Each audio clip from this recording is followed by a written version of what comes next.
Welcome to OsTEAo, that's with a capital TEA, where osteo warriors in treatment and recent survivors spill the tea on all things osteosarcoma and cancer from the adolescent and young adult patient perspective. Listen in on our honest and personal conversations about our osteo experiences and stories and who knows what else. This podcast discusses all aspects of the young adult cancer patient experience in a conversational format. Audience discretion is advised. Like and follow MIB Agents on social media for all the hot goss and intel. We are still living it up and soaking in all of the amazing energy from Factor. I wasn't able to make it, but Jillian was. Jillian, what was it like for you? It was really awesome because it was my first Factor. I'd heard about it before. Friend Mally told me to say, but then this was my first opportunity to go. So my parents went too, and it was really exciting. They had so many things for for the teenagers and young adults, and for the little kids too. And attending the panels was really cool too, even though I didn't really understand that much of it. Yeah, it's a really great experience. Yeah, so make sure to save the date for Factor 2024 in Cleveland, Ohio. That's June 20th to 22nd, 2024. Thankfully, that's a little bit more closer to me than Georgia. And MIB is launching Healing Hearts for Siblings with new sessions starting in the fall, led by grief counselor Lori Krause, which is actually our guest today. These workshops are free of charge to all bereaved siblings. Siblings of osteo angels who are at least 13 years old can sign up by completing a short form by clicking the Register for Healing Hearts on MIBagents.org under the Bereaved Families and Healing Hearts tab. Please contact Isabel Wolf with any questions at isabel@MIBagents.org. A symbol of sarcoma awareness, the bright and cheery sunflower reminds us to always have hope. This July, support our Seeds of Hope campaign during Sarcoma Awareness Month. With the $5 donation, you'll receive a packet of sunflower seeds to grow and plant at home, or you can gift it to an osteo warrior in treatment. You can also support our campaign through ordering your own Seeds of Hope t-shirt. Visit MIBagents.org/store to show your support today. Well, welcome back everyone to OsTEAo. I'm your host, Camille, and today with us we have wonderful guest host and panelist, Jillian. Jillian, do you want to introduce yourself a little bit? Yeah, I'm Jillian Okimoto. I live in New York City, and I was diagnosed with osteosarcoma back in December of 2017. I finished treatment in August of 2018. I also did a distraction osteogenesis procedure, which grew my bone rather than getting it amputated or knee replacement. In addition, I am almost 5 years cancer-free, which is really cool. Amazing. Yeah. Thanks. Yeah. And of course, today we have our guest expert, Lori Krause. Do you want to introduce yourself? Thanks so much for having me today.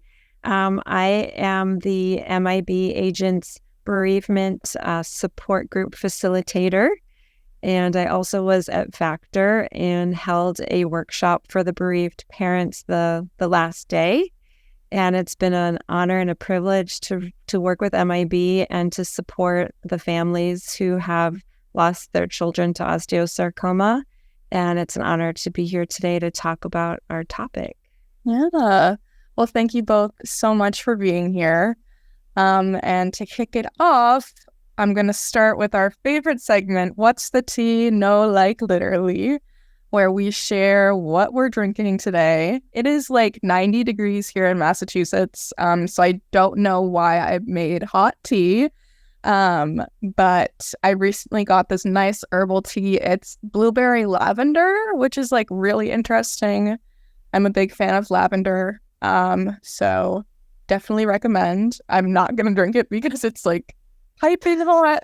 Not here to burn my mouth. But then of course in my Stanley cup, I've been on a raspberry lime Ricky kick. I don't know if that's a Massachusetts thing, but it's lime seltzer, raspberry syrup, little squeeze of lime in there. It's so good. It's so addicting. So sounds refreshing. It is. Yeah, that sounds really good. I have to give it a 10 out of 10. Jillian, what are you drinking? Okay, so I'm not at home right now. I'm in Pittsburgh, so I have this. It's really kind of pathetic in comparison to your drinks, but I have a vanilla chai with a lot of milk, a little bit of sugar. I'd give it a solid 6 out of 10. It's a little bit cold right now because I added a little bit too much milk. But yeah, it's pretty good. I'm a big fan of chai, so. Yeah, me too. And Lori, what are you drinking? But I'm drinking ginger turmeric tea, which is, I'm not a tea lover, but I love ginger turmeric tea. And I am drinking it out of a mug that my husband made me. And he is the least creative person. Morning, and so he made this so that I could drink my daily coffee. But today it's ginger turmeric tea. And Love it. they should taste it again. And I give it an 8. Nice.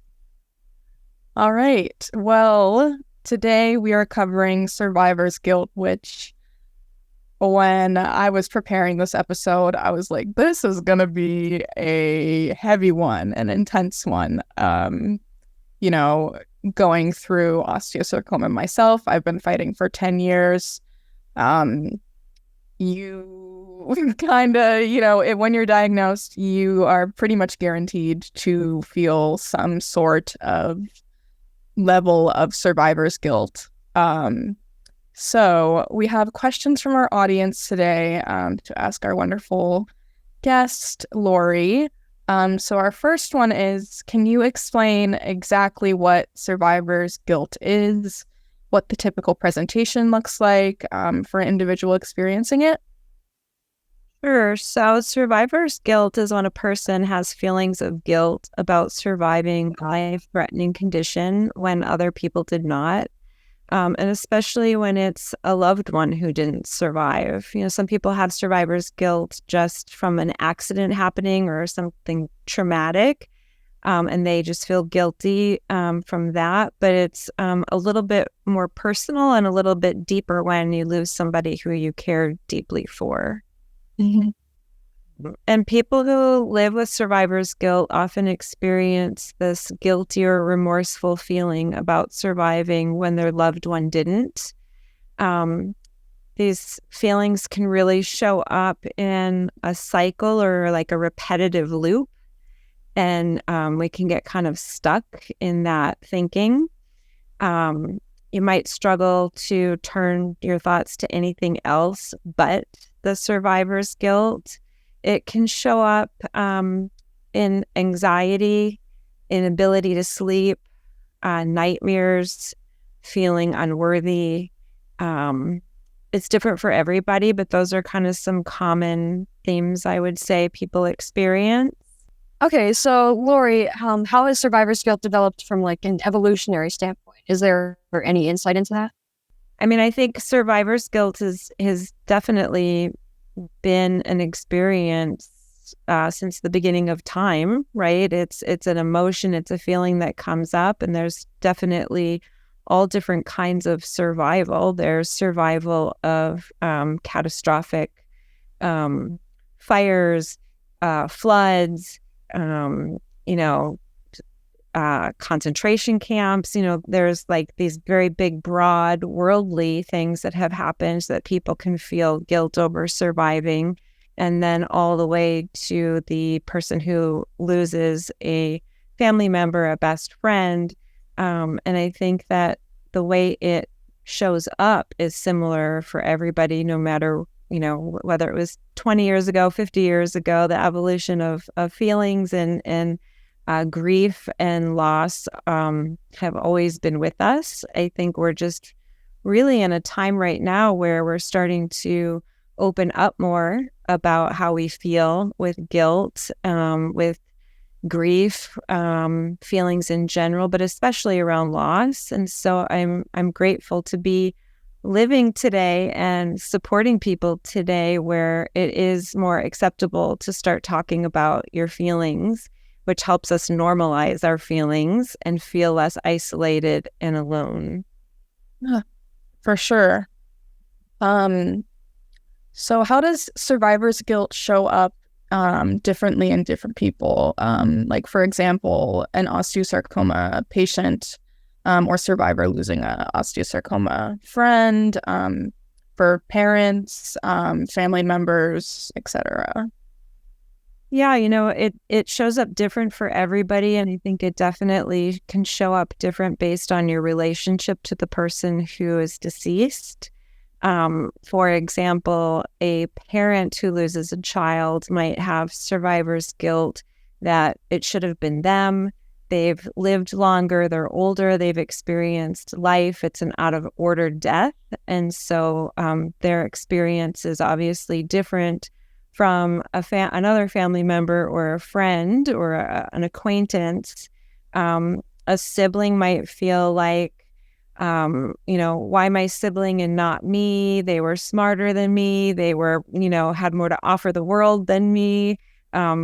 Different types of feelings can come up and comparing. I think a lot of that is comparing our self-worth and why I'm not worth being here and somebody else was worth being here. And I imagine, and maybe you want to speak into this because I imagine you've lost friends to osteosarcoma. I imagine that's a completely different experience because you have the shared experience of being diagnosed, of going through treatments, of going through surgeries, living with that fear of, is it going to be me next? Am I going to survive this? And why did my friend not survive it versus me? So, I don't know if you want to speak into that at all, how it's shown up for you differently than maybe for a parent or a sibling or a teacher or an acquaintance. Yeah, for sure. I think Jillian and I can definitely speak to that. When you were speaking, I was just like, everything you are saying is something I have experienced. And I feel like you putting words to it is so validating, because it can feel isolating. Like, this isn't something that is talked about. And that's, why we have OsTEAo, is to spread awareness and start talking about things that, go unsaid. So yeah, I've been fighting for 10 years. I've had a lot of friends with osteosarcoma. I was really close with one of my friends, and she unfortunately passed away in 2017.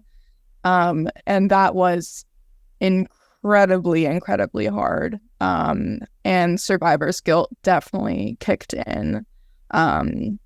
We had been on some of the same treatments. We had seen the same doctors. We, would visit each other. We were long distance friends. So she would come and see me. I would come and see her.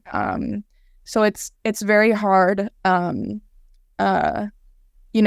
forming relationships with other osteosarcoma patients, because you never know what their situation is going to be. You can never predict what their osteosarcoma is like and what their timeline looks like, what their treatment process looks like. So there's pros and cons to having friends with cancer. But for me, survivor's guilt, it comes and goes. It can definitely get more intense and show up in different ways. Even now, I'm dealing with my 8th relapse, and at the beginning, I was like, I'm not gonna make it through this. And we were kind of scrambling for treatment options. But I'm almost done with my chemotherapy. I have 3 cycles left, and it's working, and the tumors are shrinking, and I've been getting this very strange feeling of like, why is it working for me, and why isn't it working for my other friends, or for my friend who passed away, or just in general, like people I don't even know but hear about. So there's a lot of ways that survivor's guilt shows up for me. Jillian, do you want to speak to that at all? Yeah, I had two friends that I met during treatment that I was like got pretty close to. Yeah, one of them was like in the hospital with me, so we would often be roommates actually. I remember like we would always watch Harry Potter together because there would always be Harry Potter reruns on like the hospital TV, so that was always fun.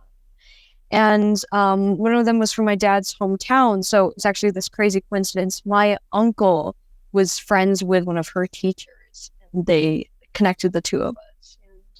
And so through that, like I was able to like see them decently often. I finished treatment like a month or so before the friend from the hospital, and then after that, we kind of lost touch. And I think what really contributed it to like the feelings of guilt was that like I didn't really try super hard to keep in touch, but like it was difficult for me to like try and reconnect with these people after I had finished and they didn't. Um, I visited the hospital like a year or two later. I asked my doctor, who was also her doctor, how she was doing, and it turns out she decided that when the treatment stopped working as much, she wasn't going to try for other methods. She was just going to enjoy life. So she passed away. And, my other friend passed away recently too. So that's been pretty difficult. So yeah, so since I finished treatment, like that's always been like a tough thing to overcome. Like I think another thing is that I still have like most of my limb function, but especially after meeting like a bunch of amputees and knee replacements and other forms of treatment, like I eventually after enough PT, I'll be able to like regain much of like the abilities that I lost before treatment, like running and jumping. But I know a lot of people who survived or didn't survive that will never be able to do that. So, but I did start going to psychotherapy. So, that's been like a big help like in the past year or two. So I think when you mentioned Lori earlier, like talking through these emotions and like sharing them with a trusted person, like that's been really, really helpful. So glad to hear that. I want to commend both of you on your bravery to talk about this. You know, it's a really tough subject. And like you said, a lot of people don't know how to talk about it, don't feel like they can talk about it, don't want to hurt somebody else's feelings by talking about it. And it's really, really important to remember that survivor's guilt deserves to be acknowledged and understand that it is very common to experience. It's extremely normal and a normal response to surviving when somebody didn't. So it's really important that you acknowledge that that's how you're feeling and knowing that it's a common and normal response, right? So knowing that can just help integrate it into your process of healing. And it isn't, I know there's a stigma around grief in general, so I'll lump it in with grief and survivor's guilt that, you know, we need to get over it. We need to find a way to get over our grief or to get over our survivor's guilt. And I just want to share that it isn't something to get over, because that's dismissing your feelings, and your feelings are valid and true because that is how you're feeling. And we don't get over it. We learn to live with it. We learn to integrate it into who we are. And we learn, hopefully, coping practices that can soften and lessen the overwhelming feelings of grief or survivor's guilt or anger or resentment or the myriad of feelings that come up. So I just really want to say that and really have it be heard that we don't learn to get over it. We learn to carry it. We learn to soften it, and we learn to integrate it into a part of who we are and not define who we are. Exactly. I think, you know, it's very easy to get like dragged into the intense feeling and dragged out of living life, like, being with friends, hobbies, stuff like that. And I think it is important, like you were saying, to figure out ways and coping skills to move forward while holding the survivor's guilt or the grief or whatever feelings you're going through. And I guess that leads into my next question for you. What are some effective ways to cope with survivor's guilt, like therapy, coping skills, stuff like that? Yeah, so I think, a couple things, reminding yourself that you can handle the loss and the grief and the overwhelming emotions associated with death. We're afraid of them and we don't want to lean into them, and we feel like we're going to crack or we're going to die, no pun intended, of, feeling those things. But we can all handle those feelings when they're acknowledged and normalized and shared in a safe space, and understand that that is full living and full feeling, right? Life is not black and white. Feelings are not black and white. And so it's really important to remind ourselves that, we can carry this. We can integrate this into our life experience and not let it destroy us, right? Or prevent us from moving forward or prevent us from living life. And so sometimes it's creating maybe a self-care routine or ritual. I like to say coping skills are something we learn, and then coping practices it's putting those skills into practice, because we can hear about a skill or learn about a skill, but if we just know about it and we don't actually use it, it's not going to help us. And reminding people that it's a practice, which means it takes doing it over and over and over again and practicing it before it can really stick and be effective. So, self-care can mean many different things, but in the very least, especially in fresh grief or fresh survivor guilt, making sure you get enough sleep, making sure that you eat well, making sure that you are moving your body, because when we're moving our body, we're also moving our energy and moving our thoughts. Finding soothing or relaxing activities that keep our nervous system calm, keep us grounded. One self-care practice is self-love, which I think everyone in the world needs to learn a little bit more about. We often judge ourselves and shame ourselves and get stuck in those unhealthy thought processes. And that is true with survivor's guilt as well, right? Like, why not me? Well, if you don't have a lot of self-love, you would easily say, why not me? Right? You're putting more value on somebody else's life than you are your own. And so really taking a look at self-love and self-value is super important in changing that narrative of, well, I don't deserve to be here, but they do.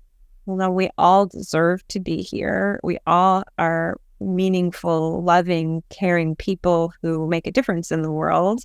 And your life is just as meaningful and important as somebody else's. So it's not a this or that, an either or, them or me.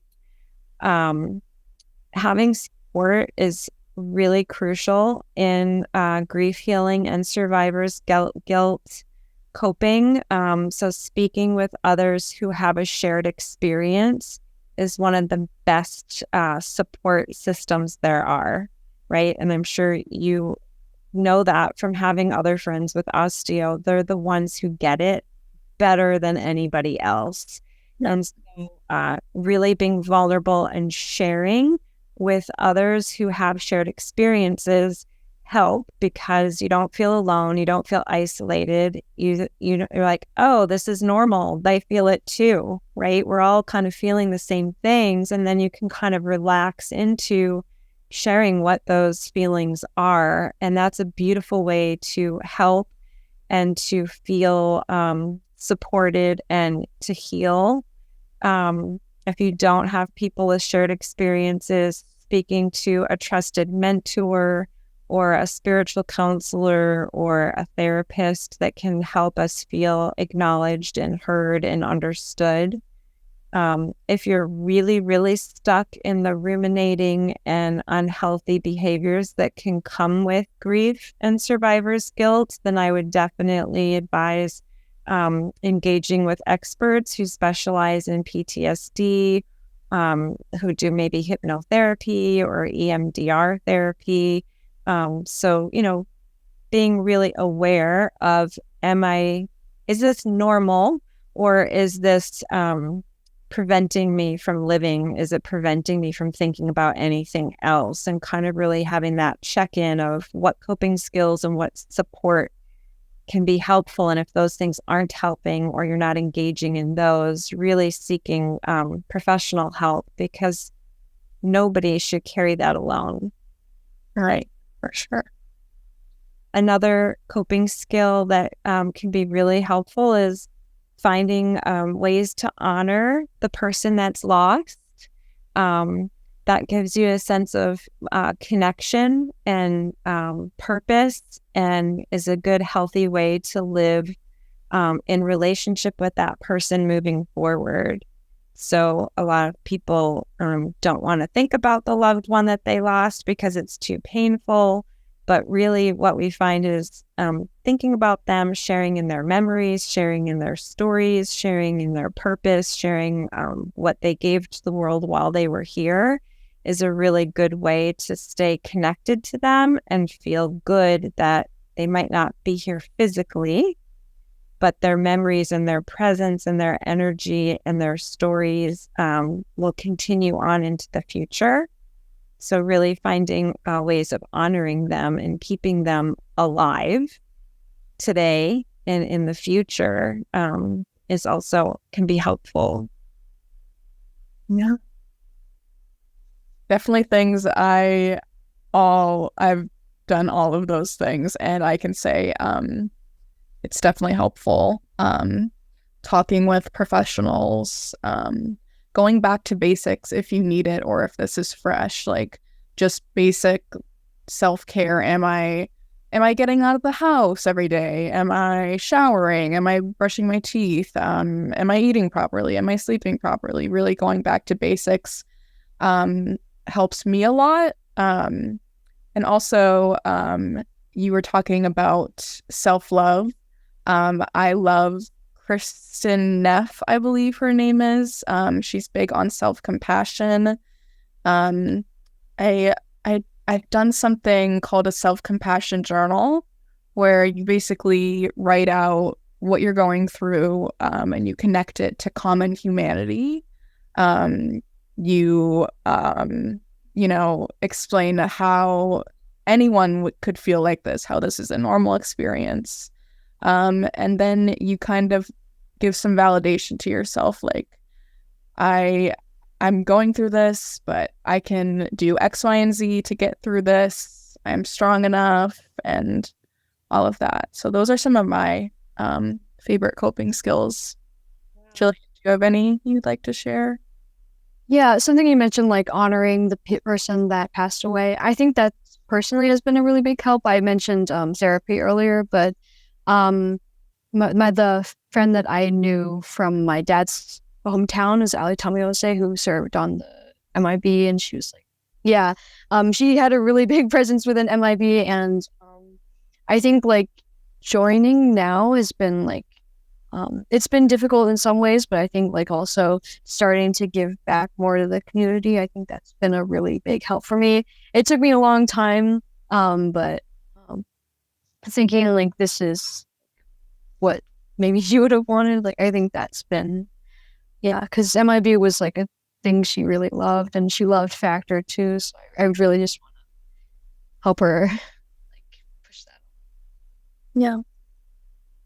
I'd love to also add that it's really important to not judge yourself or to compare yourself with how others seem to be doing. That's very common to do and can really keep us stuck and in that judging, shameful space instead of that self-loving space. And I always share with people who are in grief, especially in fresh grief, if there's ever a time to have grace for yourself, it is now. And really just, you're doing the best that you can do right now. That may change, that may shift in the next hour, in the next day, in the next 6 months, but you're doing the best you can with what you know, with what you have, with the support, the coping skills, awareness. You're doing the best you can, and that it's going to shift and change. You won't stay exactly where you are right now with your grief or your guilt, that it's going to ebb and flow, right? And I think you said it earlier that, sometimes it's harder and sometimes it's easier and sometimes it hits me and sometimes it's, dormant, but it's always there. And so really understanding that it's going to ebb and flow and shift and change. And you are where you're at, and not to judge where you are versus where you might want to be or where you see somebody else, because everybody's process is different. Everybody's experience is different.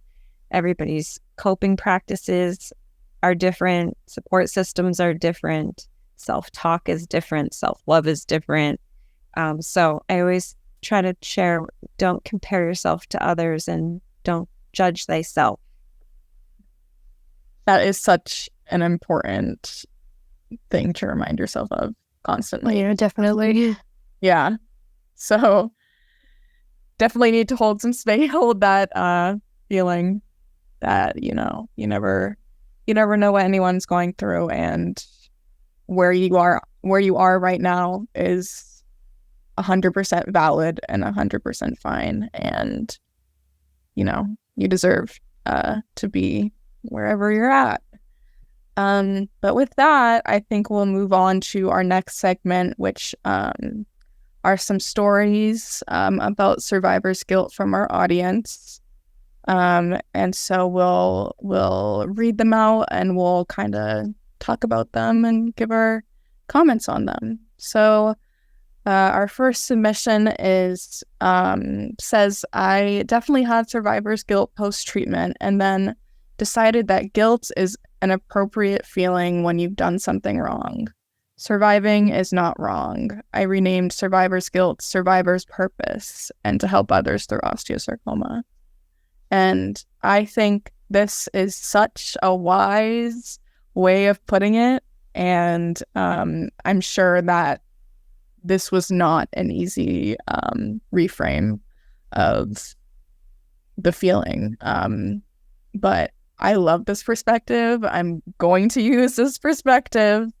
Yeah, I love this. Yeah, I really like survivor's purpose. Like, especially for me, who's like trying to start giving back, I think it's definitely a good guideline. But obviously, no one should ever feel pressured to, like, I don't know, become a doctor and like cure cancer. But I think it's definitely a good way of looking at it, rather than feeling like surviving is wrong. I think it's brilliant because it's so true, right? Guilt. When do we normally feel guilty? We feel guilty if we told a little white lie or if we did something wrong. And surviving is not wrong. It just is. It's not wrong. And so I love this reframe. I think it's beautifully, beautifully said and shared. No.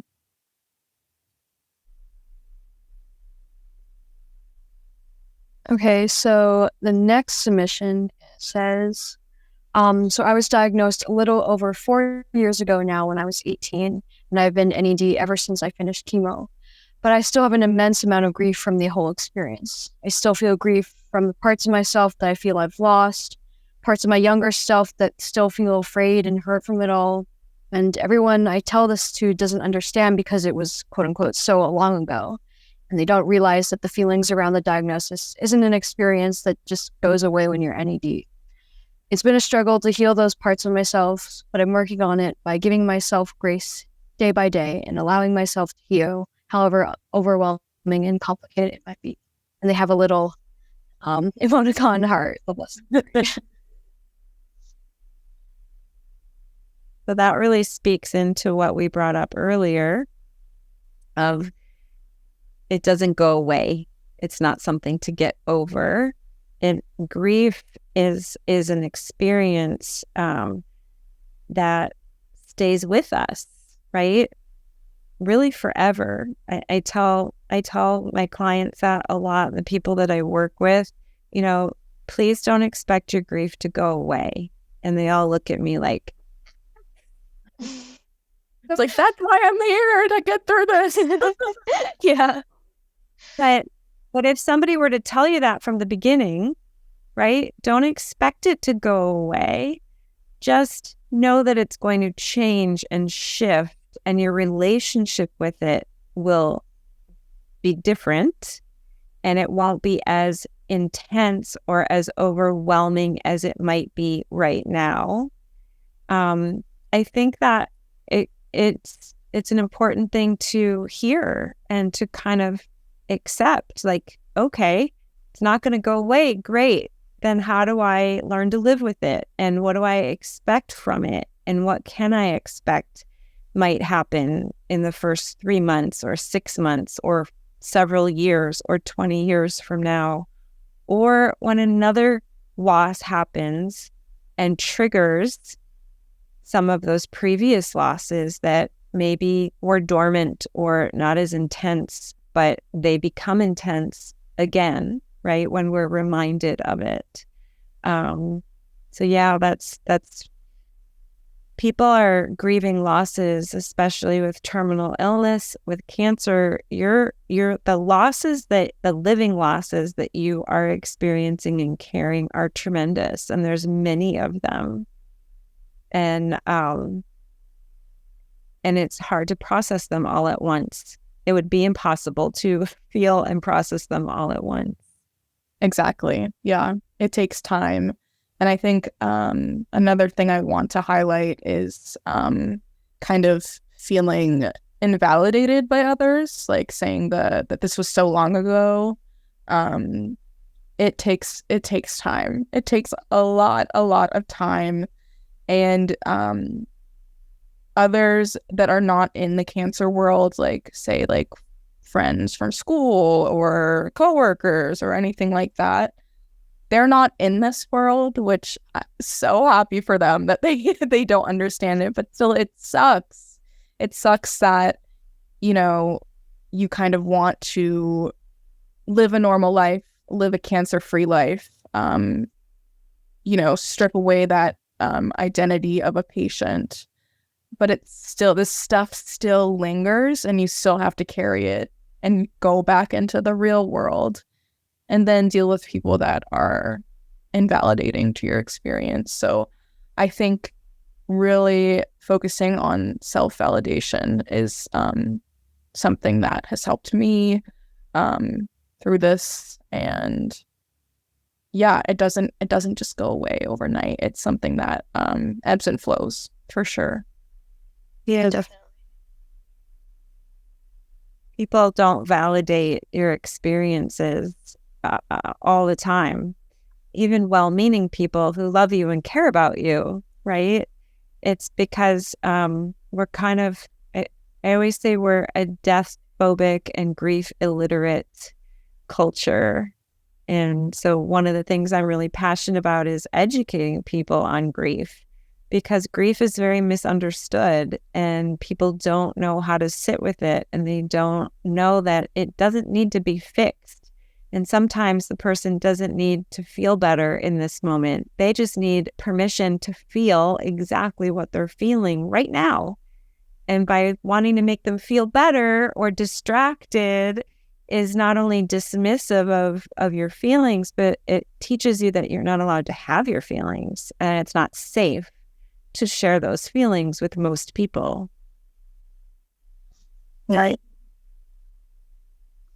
Jillian, did you want to add anything to that? Yeah, part of what I like could relate to from the submission is that like feeling guilt for like the past self of you. Because like I'm sure a lot of like osteosarcoma patients could relate to this, like that feeling of like the abilities like physically in particular that you've lost. And also like the things you missed out because of treatment or surgeries, like that's a whole big like years or months or whatever. Like that's a lot to miss out on. Like so feeling that grief for your younger self, past self, that's it's tough. But yeah, like what you guys said, like it's not that grief doesn't go away, but it's good to learn how to live with it. Yeah. Our next submission says, I'm an osteo mom to my son. He is 14 and was diagnosed when he was 13. It's metastatic. Before this, he was a healthy, thriving athlete. I've noticed that I am dealing with guilt that I am quote unquote healthy and he is not. I feel guilty when I exercise, guilty that I can go for a run. He's an amputee. So I punish myself by not exercising. I know it sounds dumb. I'm working through it. I'm healthy and he's not, and it makes me sad. I wish it was me and not him. That's where I'm at right now. I think this is heavy, deep in the throes of it. With the punishing yourself. This is a lot, Lori. I'd love to hear what your thoughts on this one. Well, first of all, I really want to acknowledge the woman who wrote this, that she ended it with, this is where I'm at right now. I think that was a beautiful acknowledgement for herself, that this, like today, right now, this is where I'm at. And I think that was really important for her to be able to acknowledge that it might not be like this tomorrow, but this is where I'm at right now. And she is in the thick of it with all the emotions, the guilt, the punishment, the, not knowing how to navigate, right? It's like you're feeling all the overwhelming things and feelings and being kind of stuck and not knowing how to navigate all of that. So the first step is what she did is she wrote in about her experience, which is really brave and courageous, to get it out of here, right? And move it out. So writing about it, speaking about it is one of the first steps to learn how to process it and navigate it is, I'm getting it out of my head, I'm getting out of my heart, and I'm acknowledging it, right? That's such an important first step because we can't make change or transformation without awareness. So she's actually in a healthy space, even though it doesn't feel like it, because she's very aware and she's acknowledging what this experience is like for her right now. And I hope over time that she can start to have a different relationship with some of those feelings. And instead of feeling guilty about being healthy and being able to exercise, find a way to feel gratitude for being healthy and able to exercise. And that, of course, she wishes her son could do those things too. But just because somebody else can't doesn't mean that we shouldn't. And that she wants to be healthy for her son and for all the other people in her life that she cares about and cares about her. So I'm hoping for her that as she continues to heal and process and get support, that she can move through some of that stuckness and find new ways and new relationships with those feelings. But I honor exactly what she said. This is where she is, and it's a lot. And talking about it, processing it, finding some coping skills, talking with a supportive person or a group, all the things that we've been talking about here, I hope that she can engage in some of those things so that she doesn't have to feel that overwhelm and stuck for too long. Yeah, I totally agree with you 100%. Yeah, I agree too. And just like, applause to this woman for like, well, for first, like being able to share this with us, and also like having that mindset where you mentioned, like, this is where I'm right now, but knowing that you can grow from it is a really big, yeah, it's a really big step. And also like that she mentioned, like he's 14 now and he was only 13 when he was diagnosed. Like that first like year, 2 years, give or take, is like, that's like one of the worst parts. So kudos for making it through all that. Sorry, Camille, I think I cut you off there. Oh, no, you're good. You're good. I was agreeing with you 100%. That those first years of diagnosis, it's hard. You're stepping into an unfamiliar territory. Especially, I mean, my family is kind of in the medical field, but if you're not, like, being thrown into that is so overwhelming. And, getting all of this new vocabulary and like just all of the things that we know in the cancer community that others don't. It is heavy, but I love that she's saying that's where I'm at right now, because that could change. It has the potential to change and shift and ebb and flow, just like we've all been talking about. So yeah. Then Juliana. Okay, so the next submission says, I'm 47 and was diagnosed with osteosarcoma of right distal femur when I was 12. Survivor's guilt kicked in when one of my favorite aunts passed away from cancer when I was 21. The question of her and why her and not me. She was a mom and a teacher, and I'm still here. No kids, not a wife, no career, and no purpose, yet I'm still here. From that day, every time someone passes away, I always find a reason why they should be here too, or be here instead of me. I'm grateful to be alive, but basically my purpose, for the purpose of not making my loved ones sad that I'm not here. This one's also pretty heavy. I hear a lack of self-love, a lack of believing that there's purpose in their life and meaning in their life.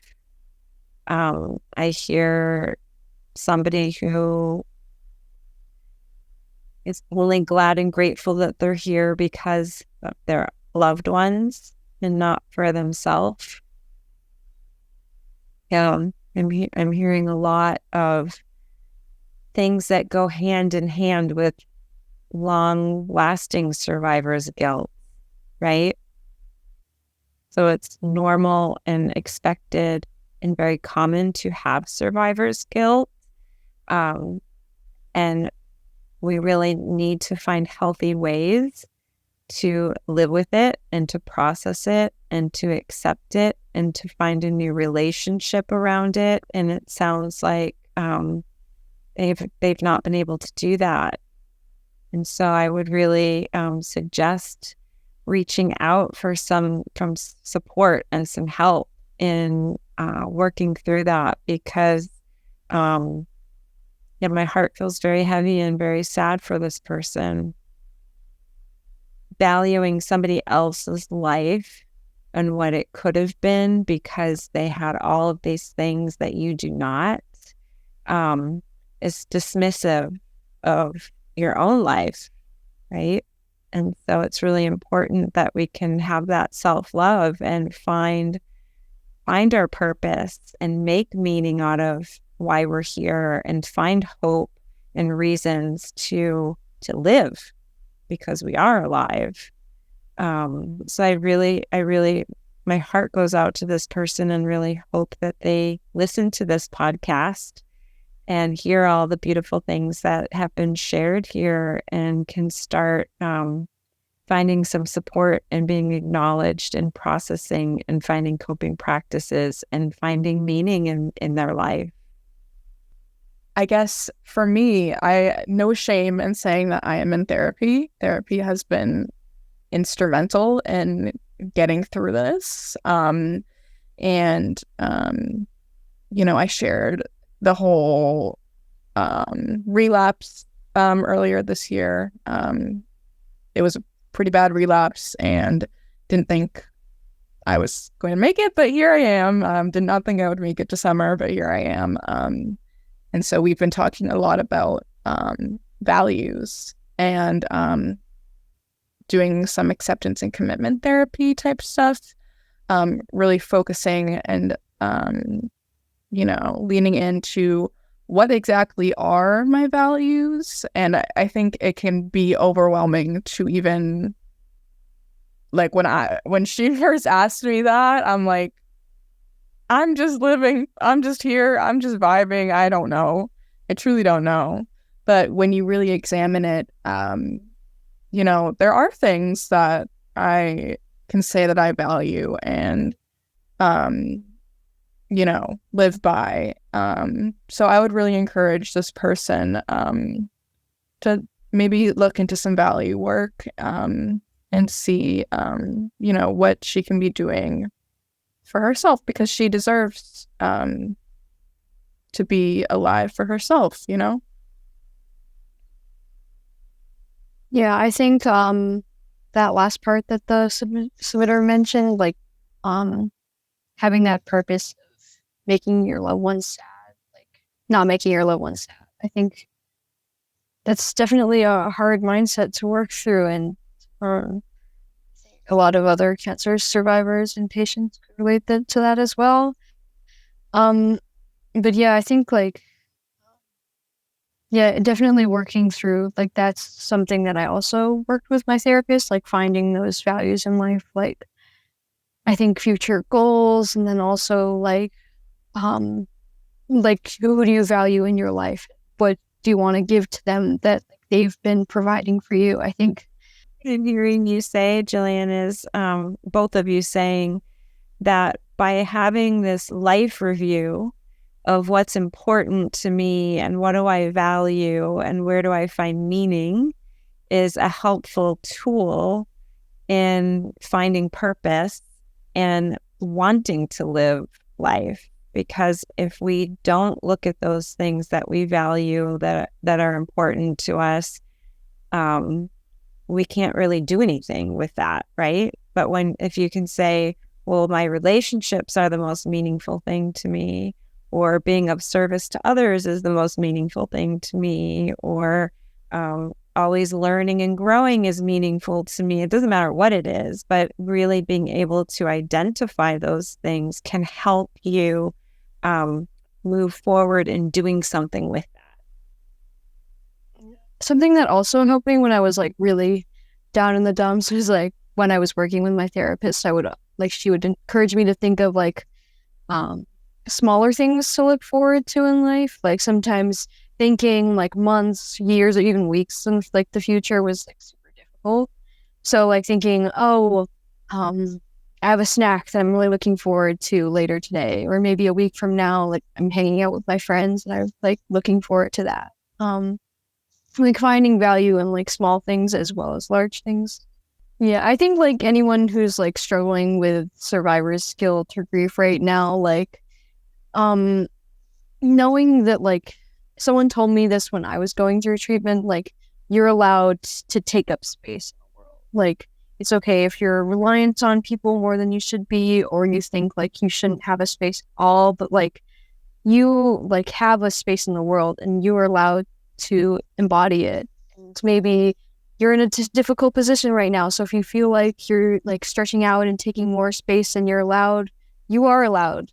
I think we shared a lot of really good stuff here.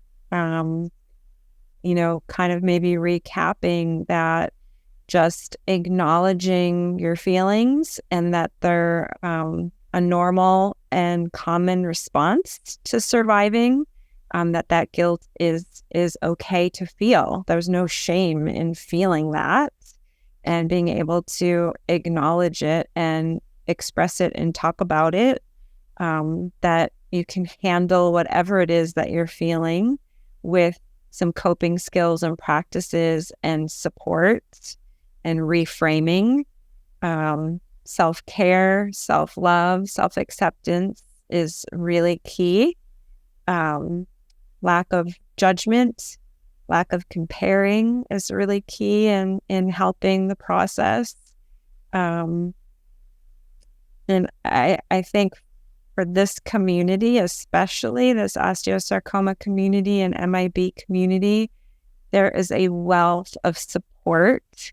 And, if you're hurting, if you're feeling isolated, if you're feeling unsupported in your family or your community, MIB has open arms and comfort and care and people who are here to share in the experience and to support you through the experience and provide resources, provide support groups. There's just so much that MIB offers to their community. And so anybody who really is feeling alone, just reach out, take the first step. It's hard to do, but it's so worth it. Yeah, for sure. And I guess to wrap things up, I definitely second Lori reaching out, whether that be through organizations like MIB, incredible community we have, or your oncology team, social workers, etc. Because this is hard. This is hard, and you deserve to not be alone in this. But yeah, I think that's our episode for today. Thank you all so much for tuning in to OsTEAo, the osteosarcoma podcast. Be sure to follow MIB agents on social media at the links in the description for all the intel. Thank you so much to Jillian and Lori for joining us today. And until next time, that's the tea.